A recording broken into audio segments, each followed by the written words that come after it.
गुलशेर का ताल्लुक लश्कर खान वाले जत्थे से था, ताहम वो पाविंदा बस्ती और इसकी गिरदोनवा के बारे में अच्छी तरह जानता था। मैंने पूछा, भाई गुलशेर, तुम्हारे ख्याल में चश्मा कितने फासले पर है यहाँ से? वो अपने मखसूस अंदाज में बोला, पचा इतनी दूर नहीं, बस पास है। ये सामने का टीला है ना, इसके दूसरी तरफ है। बहुत हुआ तो 300 कदम का फासला होगा। वो बाज़ हजरात की तरह फे को बड़ी बाकायदगी से पे में बदल देता था। शहादत की उंगली से इसने अपनी दाएं जानिब इशारा करते हुए बताया, वो ऊंचा पेड़ देख रहा है ना तुम, इस पर चढ़ेगा तो दूसरी तरफ चश्मा साफ साफ नजर आएगा। सुंबुल का ये दरख्त काफ़ी ऊंचा था। 40-50 फुट से कम क्या ही बुलंदी रही होगी इस दरख्त की। चांद सितारों की मध्यम रोशनी में वो साकित खड़ा देव हैकल मखलूक नजर आ रहा था। ऐसा नहीं था कि इस मखलूक को मैंने पहली दफ़ा देखा था। मैं पिछले 5-6 रोज से यहाँ मौजूद था और कई मरतबा इस दरख्त पर निगाह पड़ चुकी थी, लेकिन निगाह डालने और देखने में बहुत फ़र्क होता है। वाकई बहुत बड़ा दरख्त था ये, और बहुत शानदार भी। न जाने क्यों ये दिल चाहा कि रात की तारीकी से फ़ायदा उठाकर इस दरख्त पर खामोशी से चढ़ा जाए और ज़रा गिरदो पेश का जायज़ा लिया जाए। कुछ ना करने से कुछ करना बेहतर होता है। मैंने अपनी सब मशीन गन गुलशेर को सौंपी और इसकी 12 बोर राइफल कंधे पर लटकाकर दरख्त पैमाई के लिए तैयार हो गया। गुलशेर ने मुझे रोकना चाहा, मगर चूंकि इस चाहत के पीछे कोई अथॉरिटी नहीं थी, मैं इसे कॉर्नर करके दरख्त की तरफ रेंग गया। दरमियानी फासला बमुश्किल 20-25 फुट था। तने की लपेट 7-8 फुट से क्या कम होगी। मैं तने के पीछे खड़ा हुआ तो सामने आने वाली गोलियों से बिल्कुल महफूज हो गया। तना खुरदुरा था और इस पर नन्हे नन्हे बेशुमार उभार थे। मैंने शाखों का जायज़ा लिया, फिर घुटनों के बल झुककर जिस्त लगाई और एक 10 फुट ऊंची शाख से झूलकर ऊपर पहुंच गया। जलकोट में 16 वर्ष की उम्र तक मेरा शबो रोज़ ऐसे ही दरख्तों से वास्ता रहा था। बचपन की ये महारत अब काम आ रही थी।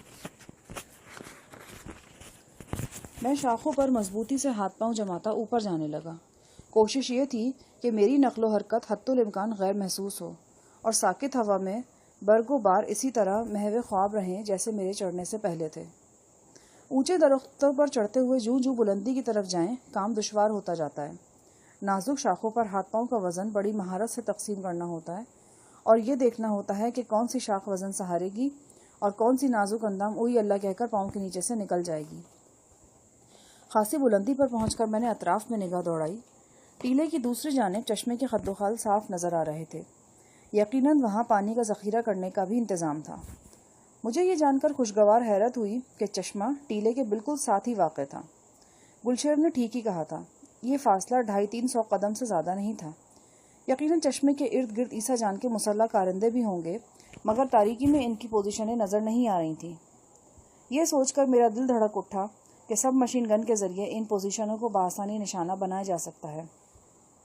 कुछ देर गिरदोनवा का जायज़ा लेने के बाद मैं जिस खामोशी से दरख्त पर चढ़ा था, इसी खामोशी से नीचे उतर आया। थोड़ी देर बाद वहीं एक पत्थर की ओट में मेरे और लश्कर खान के दरमियान इस बारे में गुफ्तगू हो रही थी। नहीं बिरादर, ये बहुत ख़तरनाक काम है। जब तक उजाला ना हो जाए तुम ऊपर से सरदार ईसा के किसी लश्करी को निशाना नहीं बना सकता, और जैसे ही उजाला होगा तुम दरख्त पर बिल्कुल साफ नज़र आएगा। ईसा का हरामी बंदूकची सबसे पहले तुमको गोली मार गिराएगा।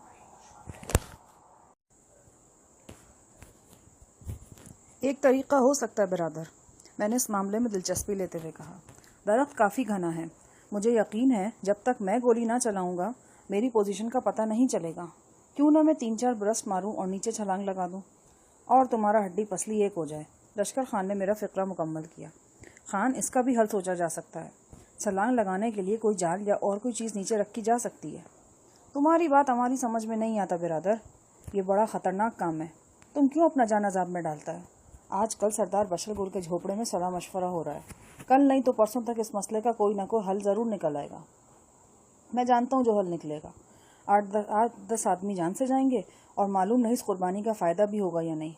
कुछ भी है बिरादर, तुम जैसा सोच रहे हो इससे बढ़कर खौफ का काम और कोई नहीं। तुम इस दरख्त पर चढ़ने का बात करता है, हम कहता है तुम इसके सामने वाले पत्थर पर खड़े होकर देख लो, एकदम गोली ना आए तो लश्कर खान नाम नहीं हमारा। नशेब में बैठे हुए लश्कर खान ने 1 किलो भर का पत्थर उठाया और बॉलिंग करने के अंदाज में ज़ोर से घुमाकर चट्टान पर फेंका, जो दरख्त के करीब ही वाक़ थी। करीबन 15 फुट की बुलंदी तक चली गई थी। पहला पत्थर तो बेनतीजा रहा, लेकिन जो ही दूसरा पत्थर चट्टान से टकरा कर लुढ़का, तड़ातड़ गोलियां चलने लगीं। हमने अपनी जगह बैठे बैठे सर नीचे झुका लिए। سردار بشر گل ہمارے دائیں جانب قریباً 10 فٹ کے فاصلے پر موجود تھا۔ وہ زور سے پکارا، غالباً لشکر خان سے پوچھ رہا تھا کہ یہ کیا کر رہے ہو تم لوگ۔ لشکر خان نے جواب میں سے صورتحال سے آگاہ کیا۔ بشر گل اپنی جگہ سے اٹھا اور جھک کر چلتا ہوا ہماری پوزیشن پر آ گیا۔ لشکر خان اس سے باتیں کرنے لگا۔ ظاہر ہے موضوع گفتگو وہی تجویز تھی جو ابھی میں نے لشکر خان کو پیش کی تھی۔ بشر گل کے تاثرات سے ظاہر تھا کہ اسے میری تجویز پسند آئی ہے، لیکن لشکر خان کی طرح وہ بھی مجھے خطرے میں جھونکنے سے ہچکچا رہا ہے۔ اس معاملے پر ہم تینوں میں کافی دیر تک بات ہوتی رہی۔ بشر گل میری بات سے متفق تھا کہ میری سب مشین گن سے چشمے پر موجود افراد کو نشانہ بنایا جا سکتا ہے، اور یہ کام کرنے کے فوراً بعد درخت سے کسی جال یا کپڑے وغیرہ سے پر چھلانگ لگائی جا سکتی ہے، مگر وہ یہ چاہتا تھا کہ یہ کام میرے بجائے کوئی مقامی شخص کرے۔ لشکر خان کا بھی خیال اس سے ملتا جلتا تھا۔ کچھ دیر بعد بشر گل کا بھائی رستم بھی اس گفتگو میں شریک ہو گیا۔ وہ خاصا جوشیلا شخص تھا۔ اس کی موجودگی میں بات چیت تیزی سے آگے بڑھنے لگی۔ آخر رات گئے ہم نے ایک پلان تیار کر لیا۔ اس پلان کے مطابق کل رات آخری پہر مجھے خاموشی سے سنبھل کر چڑھنا تھا اور سب مشین گن کے ساتھ پوزیشن سنبھال کر بیٹھ جانا تھا۔ اس کارروائی کو آپ چشمے پر فضائی حملہ کہہ سکتے ہیں۔ زمینی حملے کی قیادت رستم نے کرنا تھی۔ اس کا کام یہ تھا کہ وہ 10-15 افراد کے ساتھ بالکل چوکس حالت میں رہے۔ جو ہی میں درخت سے چشمے کے محافظوں کو نشانہ بناؤں، وہ اپنی جگہ سے حرکت کرے اور چشمے پر پہنچ جائے۔ درخت سے میرے کودنے کا مسئلہ کافی ٹیڑھا تھا۔ یقین سے نہیں کہا جا سکتا تھا کہ میں بروقت کود سکوں گا یا نہیں، اور اگر کودا تو راستے میں اٹکوں گا یا نیچے پہنچوں گا۔ اس سے بھی اہم سوال یہ تھا کہ روشنی پھیلنے پر میں نیچے سے دیکھ تو نہیں لیا جاؤں گا۔ در حقیقت یہ ایک جان لیوا مہم تھی۔ کوئی عام شخص ایسی پلاننگ کے بارے میں سوچ بھی نہیں سکتا تھا۔ اگر میں سوچ رہا تھا تو اس کی وجہ یہ تھی کہ میں ایک عام شخص نہیں تھا۔ 7 برس پیشتر مجھ پر ٹوٹنے والے مصائب کے پہاڑ نے مجھے عام شخص رہنے ہی نہیں دیا تھا۔ میں دنیا کو دھوکہ دیتا تھا، چہرے پر مسکراہٹ سجا کر اور لہجے میں منافقت سمیٹ کر خود کو ایک عام شخص ظاہر کرتا تھا، لیکن میں تھا نہیں ایک عام شخص۔ میرے اندر ایک سفاک درندہ چھپا ہوا تھا۔ وہ بھی میرے ساتھ جیل سے رہا ہو گیا تھا، اور اب آزادی کی ہوا اس کی بے خوفی اور درندگی کو جوبن پر لا رہی تھی۔ رات تاریک اور سرد تھی۔ درمیانی راتوں کا چاند مشرقی افق پر موجود تھا، لیکن دکھائی نہیں دے رہا تھا۔ رات آخری پہر مطلع ابر آلود ہونا شروع ہوا تھا، اور اب آسمان کا بیشتر حصہ بادلوں سے ڈھک چکا تھا۔